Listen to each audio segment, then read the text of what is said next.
Hey guys, what's up? My name is Anthony, and welcome to another edition of BnA Sports Talk. So, today I want to talk about draft rumors because, wow, there have been a lot. I know the whole thing that it could be smoke, not fire, and all these things. Like the Giants this week, like we love Haskins, we hate Haskins. We love Josh Rosen, we hate Josh Rosen. Daniel Jones is a great guy, and a lot of it's not stuff that they're saying, it's just stuff that's being reported, and I'm not sure whether it's like inside or outside, who's getting all this information, but like, oh, sources say this and this. And maybe things just trying to get leaked out by certain teams, and that game is being played. But now more and more, Kyler Murray is not going to, it looks like he's not going to go to the Cardinals. So I really want to talk about how far can he fall and why this is not really a big deal. So first of all, a major problem with this could be Josh Rosen, all these draft rumors. We're going to take Kyler Murray. Josh Rosen's our quarterback just for now. Josh Rosen is an adult. He's treating this situation perfectly. He knows the whole system. The Cardinals are telling him certain things. And I think Josh Rosen believes it. Josh Rosen has showed up to work. He's done all the right things. And Josh Rosen knows, hey, I'm probably not. He's looking at where am I going to be traded to, and there are not that many options. The only place I can see him going now is the Chargers, and it looks like the Patriots are going to get Daniel Jones, and they're not really interested in Josh Rosen. There's also a report that the Giants aren't interested in Josh Rosen because they don't think he's a man enough. They don't think he's an adult. Well, if the last couple of days didn't prove that Josh Rosen is an adult, I don't know what will prove Josh Rosen is an adult. Like the way he's been handling the whole situation, they may think he's just doing the Odell Beckham thing where he's just waiting.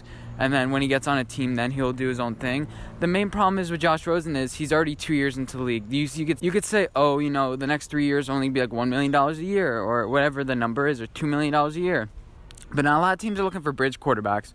You look at it, and this year you have so many teams like the Bengals, the Raiders, the Tampa Bay Buccaneers, even the Dolphins, who already have their bridge quote-unquote quarterbacks. And now a lot of teams are looking for a bridge guy for a couple years. Now a lot of teams are looking for starters right now, besides the Dolphins, and they're looking to tank for next year. Not a lot of teams are looking for guys. That's why I thought the Chargers would be the perfect fit, because Phillip Rivers is, I think, almost done. I think the Chargers would be the favorites to make it to the Super Bowl. I think, even though Phillip Rivers hasn't really proven anything, if he does make it, then you're in a tough spot. And what if all of a sudden he retires? Well, you have Tyrod Taylor, you have Geno Smith. But then again, they also have their bridge quarterbacks. So not a lot of teams have nobody. Like last year, you had the Cardinals that literally, they were scrambling. They didn't have Sam Bradford. You had the Bills scrambling for somebody. You had the Jets scrambling for somebody. You had the Browns scrambling for somebody. That's not what it's going to be like this year. But next year, it's going to be everyone a free-for-all for all these quarterbacks that are coming out. And I think next year is going to be a lot like this year, where it's just like a lot of teams are like, oh, we tested out this year, and it looks like our quarterback's not the guy. But a lot of teams are scared this year to grab their guy of the future because they have their guy. The league is becoming quarterback saturated. If you look at it, you have the AAF players that are coming up. Then you have all these college football players. You have imagine 10 every year. If you had 10 every year, there's only 32 teams. So if you had 10 every year, you do the math. It's just like eventually it's too many quarterbacks. We don't need all these guys, and you kind of get concerned. You're looking for other roster spots. The league is moving more towards now just better value, like Dave Gettleman said. So going back to the Cardinals point. I don't mind if they just select Nick Bosa. I don't think they should trade back because Nick Bosa is a clear-cut number one. Him or Quinnen Williams, pick your guy. Him or him. It's not like, but after that, there's a big drop-off. I would, if a deal blows you away and the Raiders are offering you 4 and 27, then I'd do it. But I don't think a lot of teams are going to be, Kyler Murray's our guy. We're looking for him. He's their number one guy, and we're going to pull the trigger. I said the Titans would be willing to do it, but I think they need a few more roster spots, and jumping 19-1 is a lot. I think if the Titans jump up, it'll be from 19-7 or 19-6. It's such a big package. If you have a team like the Giants, they're like, oh, you know what? We already have a 17. You get 17-19. We got a cornerback, edge rusher, elite edge rusher, or offensive lineman, and we'd be good.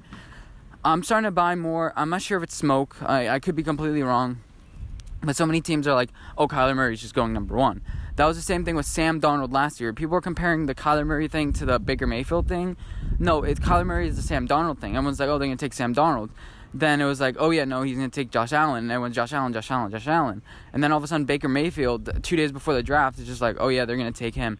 I think it's going to be really clear 2 days before the draft. We have to wait until then to see what's going to happen. And yeah, I'm just on the mindset of I'm not jumping to any conclusions. As far as the Giants, they're like, oh yeah, we're in love with Daniel Jones.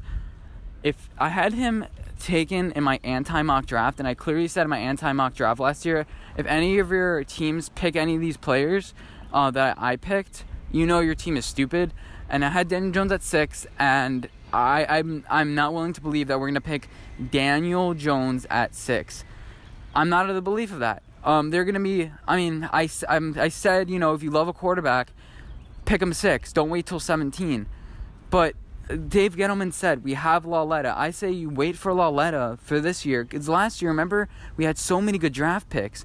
And you're saying out of like the 9 draft picks we had last year, Lauletta would be the only guy that wasn't great. The reason why you picked him is he was the best available at the 4th pick. He was the best available. So why not give him a shot? He didn't play that well against the Redskins, but that was his first game. How do you expect Lauletta to come in and all of a sudden be a star? He wasn't Baker Mayfield. He's more of a developmental guy. You have your developmental guy in the building right now.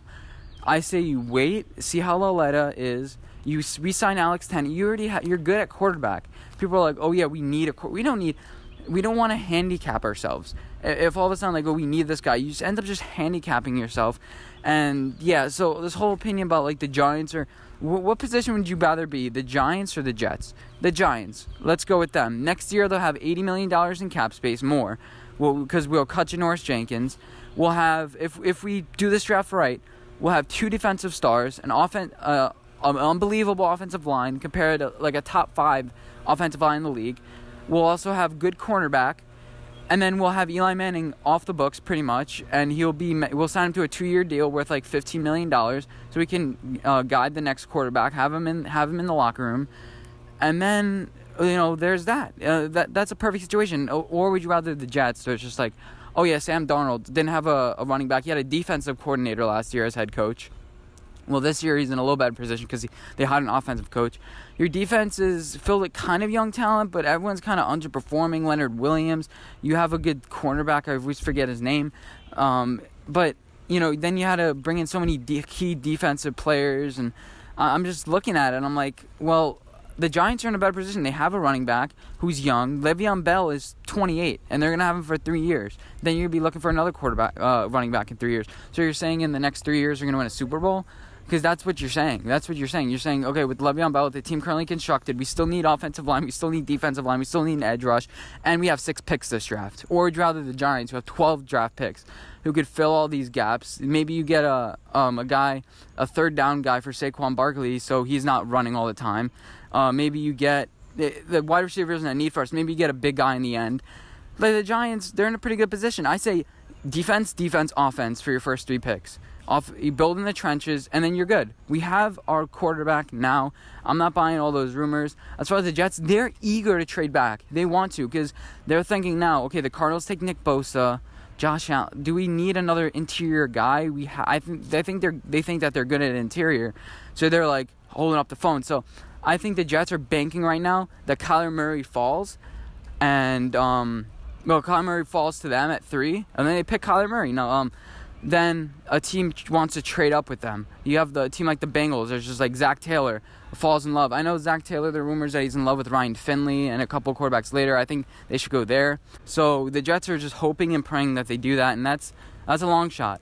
The Giants have so many things to do. They can trade back from 6 if somebody wants Dwayne Haskins, like the Redskins. They could trade back, and there'll be better value for cornerbacks and defensive tackles there. And then all of a sudden, you're in luck. You have the Carolina Panthers who kind of looking for they need their guy. They need another Julius Peppers. They need another Luke Kuechly, and they need to help Cam Newton now. They're in a bad position too. So I don't know. I think the Giants right now they're in a really good spot. They have so many options, and that's they love it. The best thing to have is options. This is America. Like you could trade back, you could trade up, you could trade sideways. Like the limits for the Giants are endless. Like it's going to be great. Dave Gettleman has said, we're going to pick the best player available. And if the best player available is not a guy that we want, we just trade back. And his signaling to me is we're probably going to trade back at 6 if our guy isn't there. And we'll get more value, get more picks for next year, so we can package up and get Justin Herbert. And that's what I think they should do.